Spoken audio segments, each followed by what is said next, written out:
네, 안녕하세요. 반갑습니다. 인사드리겠습니다. 돈마라TV의 한돈대표입니다. 자, 오늘은요, 요즘 또, 이 여러 가지 뉴스가 좀 나오고 있습니다. 요즘에 에코프로 많이 급등했다가요, 최근에 좀 조정을 좀 받고 있습니다. 그렇죠? 그러니까 너무 많이 올라와 있다는 겁니다. 여전히 에코프로는 좋습니다. 이제 기업이 좋은 것과 주가 수준이 좋은 거는 또 다른 수준의 문제이기 때문에 저는 에코프로도 좋지만 정말 이거는 제가 뭐 주식을 수익을 내자 뭐 이런 것보다는 지구를 위해서 좀 투자를 할 기업이다. 이렇게 좀 말씀드리겠습니다. 이런 기업들 중에서 가장 또 좋은 종목을 하나 또 공개를 해드릴 텐데요. 요즘에 이제 뉴스를 보시게 되면요. 저는 이제 사실 지구라는 부분들 이제 저희도 이제 자식들이다 보니까 이 지금까지는 뭐 향후 뭐 10년, 20년은 버틸 수 있겠지만은 이 상태로 갔다가는 정말 30년, 40년 뒤에는 정말 살기 힘든 그런 상황이 발생하지 않을까 우려가 되고 있습니다. 최근에 이제 4월이죠. 우리나라도 지금 대구 같은 경우 30도 넘어갔습니다. 물론 뭐 과거에서도 이런 현상이 있었다라는 거죠. 근데 우리가 이제 부정할 수 없는 게 있는 거죠. 부정할 수 없는 것은 해수면이 올라가고 있고 그 다음에 북극, 남극이 녹는다라는 것은 부정할 수 없는 얘기입니다. 최근에 44도 4월인데 지금 물론 이제 인도라든가 동남아시아는 뭐 우리나라 좀 다르긴 합니다만은 어, 어, 그럼에도 불구하고 지금 예년보다 온도가 4도에서 5도 정도 높다고요 지금. 그래서 인도 같은 경우에 뭐 거의 45도까지 지금 올라가고 있다라는 얘기가 나오고 있죠. 거기에 어, 뭐 어, 유튜브에서 올라온 내용 보게 되면 어, 그냥 자동차 우리도 뭐 어렸을 때 자동차 본네트 위에다가 계란을 올리면 익죠. 근데 이거는 그게 아니라 블록이 있죠. 블록이 있는데 그 벽돌 그 담벼락 위에다가 후라이팬에 올려놓는 거죠. 그러니까 본네트에서 계란이 있는 것과 다른 겁니다. 거기에 후라이팬을 올려놓고 그걸 가지고 계란 후라이를 하는 그런 모습이 공개가 됐습니다. 그만큼 지구가 뜨거워지고 있다라는 거고요. 지금 현재 지구 상황을 한번 보도록 하겠습니다. 예년보다요 4도 정도 높다고 말씀드렸고, 그다음에 방글라데시 같은 경우에 아스팔트가 녹아내리고 있다라는 얘기가 나오고 있습니다. 미얀마는 현재 44도까지 올라가 있고요. 중국 같은 경우도 우리나라와 좀 비슷한 구간에 있는 지역이 35도, 좀 높은 지역은 45도까지 올라가고 있다고요. 그다음에 태국 같은 경우도 좀 높은 지역은 거의 45도까지 올라가고 있고 체감 온도가 54도라고 합니다. 사실 말이 54도지 체감 온도 54도면 이거 정말 뭐 버티기 힘든 그런 온도 같고요. 우리나라도 지금 보시게 되면 코로나가 끝나면 어떻게 됩니까? 지금 중국이 다시 시작하면서 미세먼지가 끝도 없이 또 황사가 끝도 없이 찾아오고 있습니다. 그만큼 몽고 지역의 사막화 되는 것도 역시 온난화 때문이다라고 보시는 게 좋을 것 같고요. 지금 상당히 좀 심각한 상황이 아닌가라고 생각됩니다. 최근에 극지방 지역의 얼음이 녹는 속도가 굉장히 빨라지고 있다고 하고요. 2019년도에 가장 많이 녹았고 연간 발생하는 극지역의 얼음 손실이 30년 전보다 지금 3배 정도 증가했다고 하고요. 바닷물 온도도 이번에 최고치를 돌파를 했다라고 합니다. 그만큼 지구가 지금 뜨거워지고 있다라고 보시면 될 것 같고요. 최근에 또 보시게 되면 남극에 이 장보고 기지가 있죠. 남극 기지가 있는데 여기에 하늘길이 끊겼다라는 얘기 나오고 있습니다. 그 이유를 보게 되면 온난화가 지속되면서 얼음 활주로가 녹아서 이 비행기가 뜨고 내리려면 굉장히 두꺼워야 되겠죠. 근데 이 얼음의 두께가 얇아져서 이제 그걸 할 수가 없어졌다라는 뉴스들까지 현재 나오고 있습니다. 굉장히 지금 이 또 5월달, 6월달, 7월달 가게 되면 더더욱 더 우리나라 같은 경우도 환경에 대한 또 폭염이 오겠죠. 환경에 대한 이슈가 다시 커질 수 있는 그런 시기다라고 판단을 해야 될 것 같습니다. 자, 미국의 지난해 온실가스가 급증했다고 합니다. 이산화탄소, 메탄, 또 이산화질소 이 모든 것들이 증가했는데요. 이산화탄소 같은 경우는 65년 이후에 가장 높은 증가율을 보였다고 합니다. 그 외에도 메탄 이런 것들도 증가를 했고요. 미국 에너지 관련해서 이산화탄소 배출량이 최근에 다시 증가를 하고 있는 그런 모습들을 보여주고 있습니다. 그러다 보니까 이번에 바이든 정부가 미국 화력발전소 탄소 포집 사실상 의무화하는 그런 법안이 추진되고 있다라고 나오고 있다. 물론 기업들의 반발하고 뭐 의회에서도 반발이 있겠지만 그럼에도 불구하고 이게 추진되고 있다는 부분들을 좀 참고를 해봐야 될 것 같습니다. 2040년까지 탄소 배출 제로 화력발전소는 다른 기술을 사용하거나 이런 수소 같은 연료를 사용해서 이 기준을 충족시킬 수 있다라고 보시면 되겠고요.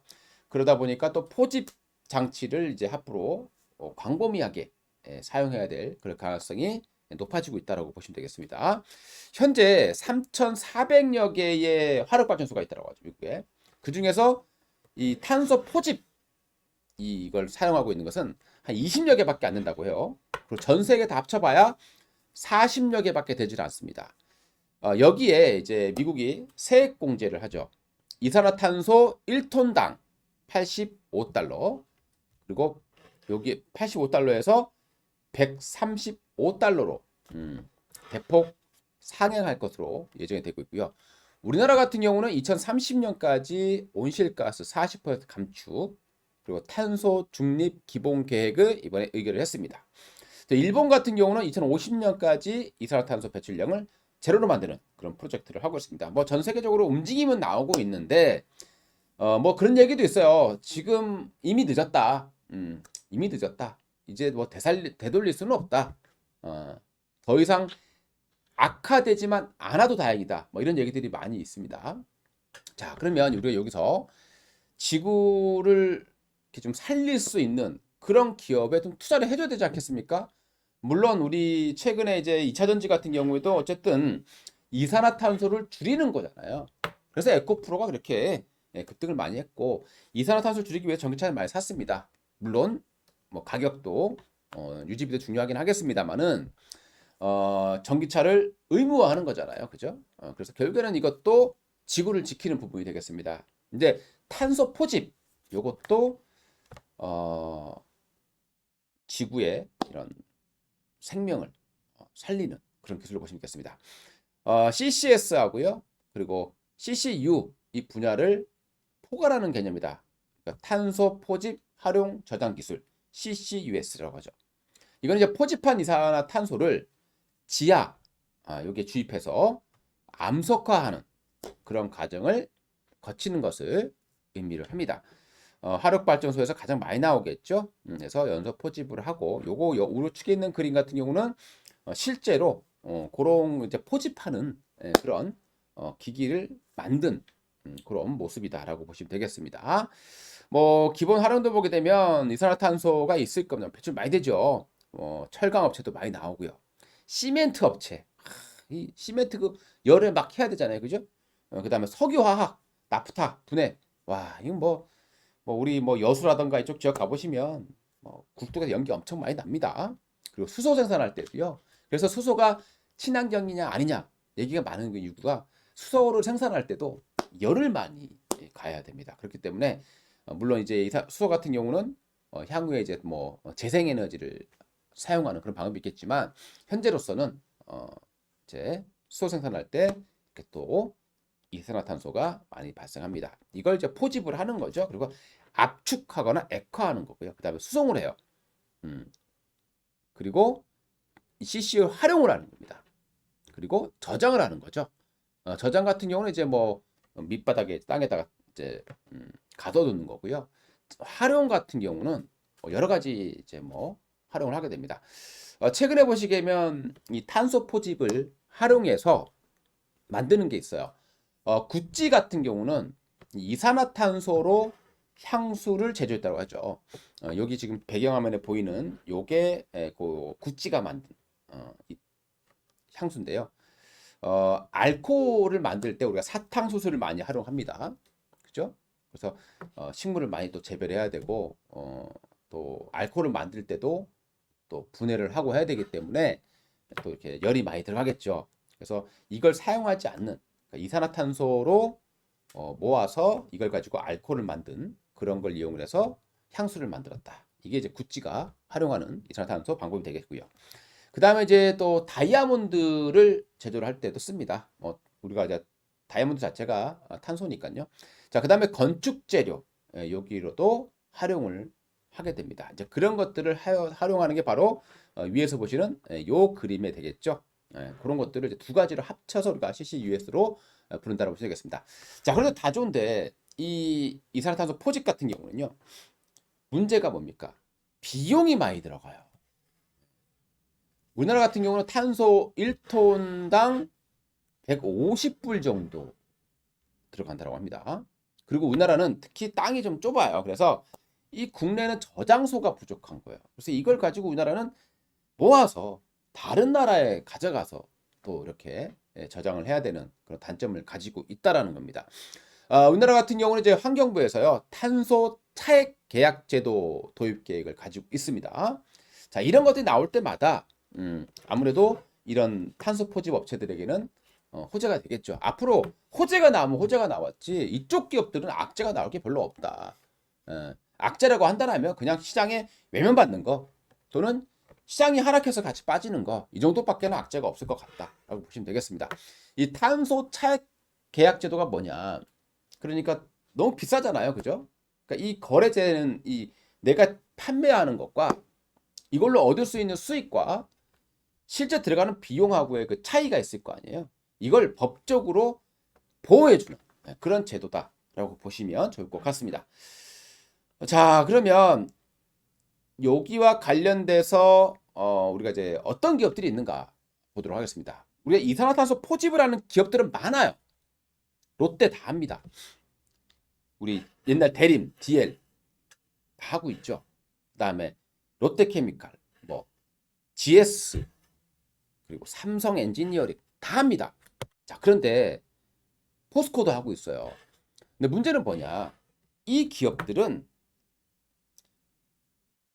탄소를 내뿜는 기업들입니다. 롯데케미칼 화학연료 만들 때 많이 배출하죠. GS 칼텍스라든가 SOL 많이 내뿜는 기업. 포스코 철강 만들 때 엄청나게 들어가잖아요. 나오지 않습니까? 그러니까 그런 기업들이 쉽게 얘기해서 이 이산화탄소 뭐 이렇게 저장이라든가 이걸 한다고 해서 그 기업들에 투자해달라 이건 아닌 것 같고요. 그러니까 저는 말 그대로 이쪽과 관련된 이 사업만 뭐 집중적으로 하는 그런 기업들이 좋지 않겠는가라고 생각을 합니다. 그중에 대표적인 기업이 저는 에코프로 HN입니다. 자, 에코프로 때문에 좀 후발적으로 움직였었던 기업이죠. 에코프로 HN 같은 경우는 에코프로의 자회사입니다. 원래 에코프로는요 예전에 한 10여 년 전쯤에 2차 전지 사업은 거의 작았어요. 근데 2차 전지가 크면서 이제 갑자기 커버린 거고 그때는 두 개 사업을 하고 있었다는 거죠. 환경 사업과 2차 전지 사업을 하고 있었는데 그때는 환경 사업이 조금 중요했었던 부분입니다. 그래서 이제 에코프로 HN을 분할해서 따로 상장시킨 거, 상장된 거죠. 자, 그러면 이 에코프로 HN은 어떤 사업을 하고 있느냐? 환경 진단, 솔루션, 환경 솔루션, 그다음 환경 시공, 그리고 사후 관리 이걸 토탈적으로 할 수 있는 기업이에요. 그래서 사업을 보게 되면 클린룸 사업. 뭐 클린룸 사업이라고 하면 우리 반도체라든가 이런 거 막 제조하지 않습니까? 그래서 이 기술을 삼성이 찜한 거예요. 삼성이 바로 이 에코프로 HN의 기술을 사용하고 있습니다. 여기 이제 들어가는 클린룸, 반도체 나오는 특수가스라든가 가스를 많이 배출하죠. 요거를 이렇게 걸러주는 여과기 같은 그런 클린룸 사업을 하고 있고요. 그 다음에 이제 온실가스 감축 솔루션 6가지 정도가 돼요. 여러 가지 있겠죠. 우리 뭐 이렇게 내뿜는 게 많이 이산화탄소, 이산화질소, 황화질소라든가 뭐 이거 많지 않습니까? 그런 것들을 감축해주는 솔루션. 그 다음에 또 수처리까지 하고 있고요. 대기환경 사업도 하고 있습니다. 그러니까 말 그대로 그냥 이 에코프로라는 업체는 환경을 위한 업체다. 저는 사실 이 기업은 에코프로가 가니까 그냥 따라가는 어떤 느낌이 있었지만 정말 투자가 필요한 종목이다. 지구를 살리기 위해서. 이렇게 말씀드리시고요. 그 외에 이제 캠트로스라는 기업도 있어요. 이 업체 같은 경우는 이산화탄소 포집 기술 개발 중에 있고요. 탄소 포집 관련해서 국제과제 주간 기업으로 참여를 하고 있습니다. 그 외에도 2차전지 관련 파일럿 양산을 구축한 업체입니다. 그러니까 2차전지 소재도 하고 있는 거죠. 이 업체는 에틸렌 카보네이트 합성용 고효율 불균일계 촉매 상용화 기술을 개발했습니다. 여기 이제 그 주간 기업으로 참여하고 있는 거죠. 그 외에 전기차 배터리 액상, 이 전기차 배터리 액상에 에틸렌 카보네이트가 들어간다는 거죠. 그래서 그게 들어가서 유기용매로 쓰이게 됩니다. 유기용매 같은 경우는 전해질 중에서 비용의 30% 정도를 차지한다라고 보시면 되겠습니다. 화학 기술은 이렇게 나와주고 있죠. 캠트로스 있습니다. 자, 그 다음에 이제 SK E&S 이 업체도 탄소 포집하고 있는데요. 상장 기업은 아니죠. 그러니까 SK의 계열사니까 이 업체만 알게 있는 것이 아니라 롯데케미칼, 포스코, 삼성 다 같이 참여하고 있어요. 태경 BK, 태경 BK는 말 그대로 태경 산업 자체가 우리가 그 드라이아이스를 만드는 기업이죠. 이산화탄소를 내뿜는 기업이죠. 그래서 그걸 막기 위해서 이렇게 하는 사업이기 때문에 저는 이쪽 기업들은 그렇게 크게 매력은 없다라고 말씀드리고요. 자, 그다음 이제 그린케미칼 업체겠습니다. 그린케미칼. 이 업체는 지금 유기용매 국산화를 하고 있습니다. 전기차의 전해질 그 중에서 유기용매는 전부 다 중국산이에요. 수입입니다. 이걸 국산화 추진하는 기업이 롯데케미칼, 그린케미칼이 있는 거죠. 그린케미칼은 이제 그런 사업도 하고 있고요. 알킬렌 카보네이트 그리고 고부가 제품 요걸 이제 연계해서 생산할 수 있는 기술을 확보하고 있고요. 이산화탄소를 해소를 해서 다양한 촉매 반응 일으켜서 알킬렌 카보네이트를 생산할 수 있다고 보시겠습니다. 그래서 이 업체 같은 경우는 그 CO2를 활용하는 방법까지 하고 있고 저장까지 할 수 있는 그런 기술을 가지고 있는 것으로 알려지고 있죠. 그린케미칼 상당히 좀 매력적인 그런 종목이 아닌가라고 생각이 들고요. 자, 그 외에 이제 케이시코트렐도 있죠. 이 업체도 굉장히 지구를 구하는 기업이죠. 케이시코트렐은 집진 설비의 강자입니다. 우리 터널에 들어가는 거죠. 그다음에 탄소 포집 및 저장 기술을 보유하고 있고요. 국제과제로 10메가와트급 연소 후에 건식 이산화탄소 포집 기술에 압축하고 액화 기술 연구를 수행하고 있다라고 알려지고 있습니다. 자, 그 다음에 이제 나노라는 기업도 있죠. 탈질 촉매 국내 1위 기업이죠. 시가총액이 좀 작은 기업입니다. 우리가 이제 질소산화물이 사실상 대기 오염의 가장 큰 주범으로 알려지고 있죠. 우리 디젤 자동차의 그 배기가스를 줄여주는 그 촉매제 요소수에다가 섞어야 되는데요. 그 SCR 촉매 기술을 가지고 있죠. 탈질 촉매 국내 1위 기업이죠. 이런 것들도 여전히 매력적이다라고 보시면 되겠고요. 당장 수익을 내고 이런 것보다는 정말 이런 기업들이 잘 돼야 되지 않느냐라는 어떤 그런 의미에서 오늘 영상을 다시 한번 또 제작해봤습니다. 자, 여러분들 투자에 참고하시고요. 이상 돈문화TV의 한동훈 대표였습니다. 감사합니다.